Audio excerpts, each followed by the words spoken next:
അസ്സലാമു അലൈക്കും റഹ്മത്തുള്ളാഹി വബറകാതുഹു. പ്രിയമുള്ള സുഹൃത്തുക്കളെ, സ്നേഹിതന്മാരെ, മനഃശാസ്ത്ര പഠന ക്ലാസ് അധ്യായം 20 ഭാഗം 2.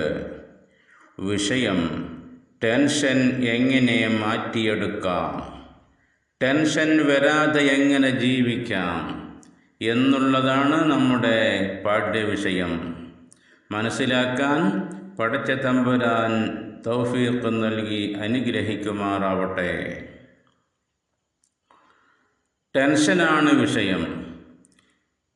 സാധാരണ നമ്മുടെ മൈൻഡ് പവറിന്, ആ മൈൻഡ് പവർ പോസിറ്റീവാണ്. അപ്പോൾ നമ്മുടെ ജീവിതം ആ രൂപത്തിലൂടെയാണ് പോയിക്കൊണ്ടിരിക്കുന്നത്. സാധാരണഗതിയിലുള്ള ചിന്താഗതികൾക്ക് മാറ്റം വരുന്നുണ്ട്. എന്താണ് മാറ്റം? ആ മാറ്റം മാനസികപരമായിരിക്കുന്ന മാറ്റമാണ്. അങ്ങനെ മാനസികപരമായിരിക്കുന്ന മാറ്റം അത് ഉന്മേഷത്തിന് ഇല്ലാതെയാക്കും, സന്തോഷത്തിന് അത് ഇല്ലാതെയാക്കും. അങ്ങനെ വരുമ്പോൾ സ്വാഭാവികമായും നമ്മുടെ സാധാരണ രീതിയിലുള്ള ആ മൈൻഡ് പവറിന് കോട്ടം സംഭവിക്കുമ്പോൾ അവിടെ ടെൻഷൻ എന്ന് പറയുന്ന അസുഖം അവിടെ കയറി വരികയാണ്. ശരിക്കും പറഞ്ഞാൽ ടെൻഷൻ ഒരു അസുഖമല്ല, പക്ഷേ ഒരു അസുഖത്തിലേക്കുള്ള ഒരു കവാടമാവുന്നു ടെൻഷൻ.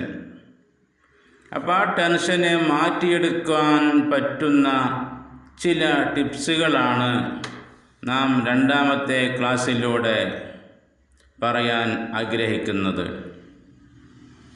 ടെൻഷൻ വരാതിരിക്കണമെങ്കിൽ നമ്മുടെ മനസ്സിന് നല്ല സുഖം വേണം. അസുഖമില്ലാത്ത, രോഗമില്ലാത്ത നല്ല അവസ്ഥ വേണം നമ്മുടെ മനസ്സിന്. ഒന്നാമത്തത്, നമ്മുടെ മനസ്സിനെ നിയന്ത്രിക്കുവാനുള്ള കാരണങ്ങൾ നല്ല കൂട്ടുകെട്ട് തിരഞ്ഞെടുക്കുക എന്നതാണ്.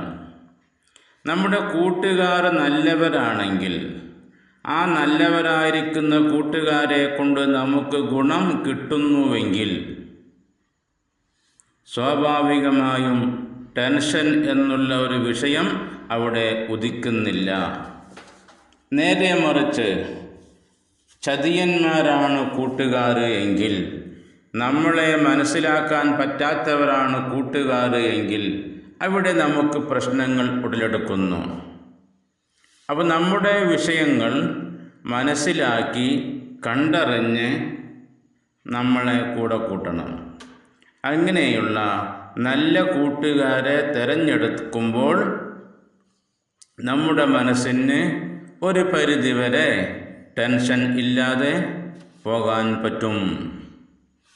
2ാമത്തെ കാര്യം, ടെൻഷൻ വരുന്നു എന്ന് തോന്നുമ്പോൾ തന്നെ മനസ്സിന് കുളിർമയേകുന്ന, ആനന്ദമേകുന്ന നല്ല പാട്ടുകൾ കേൾക്കുവാൻ വേണ്ടി തീരുമാനിക്കുക.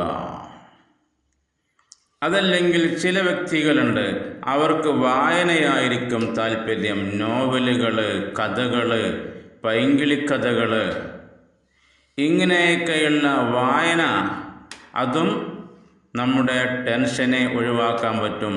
അതിനും ഒരു താല്പര്യം വേണം കേട്ടോ, എന്നാലേ നടക്കുള്ളൂ. 3ാമത്തെ കാര്യം, അന്ധമായി ആരെയും വിശ്വസിക്കാതിരിക്കുക. അങ്ങനെയുണ്ട് ചില സാധുക്കൾ, അങ്ങനെ എല്ലാവരെയും അന്ധമായി അങ്ങ് വിശ്വസിച്ചു കളയും, മുഴുവനായും അങ്ങ് വിശ്വസിക്കും. അങ്ങനെ വിശ്വസിച്ചു കഴിഞ്ഞാൽ അവർ നമ്മളെ അടിയോടെ വെക്കുകയും ചെയ്യും.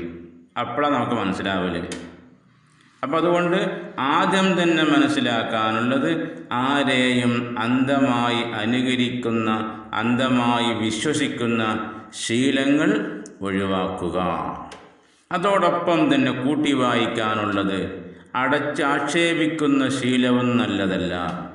ഇങ്ങനെയെല്ലാം ചെയ്യുമ്പോൾ ടെൻഷൻ സ്വാഭാവികമായും നമ്മളെ തേടി ഇങ്ങ് വരും. നാലാമത്തെ കാര്യം, ആരെയും കുറ്റം പറയരുത്, കളിയാക്കരുത് എന്നതാണ്.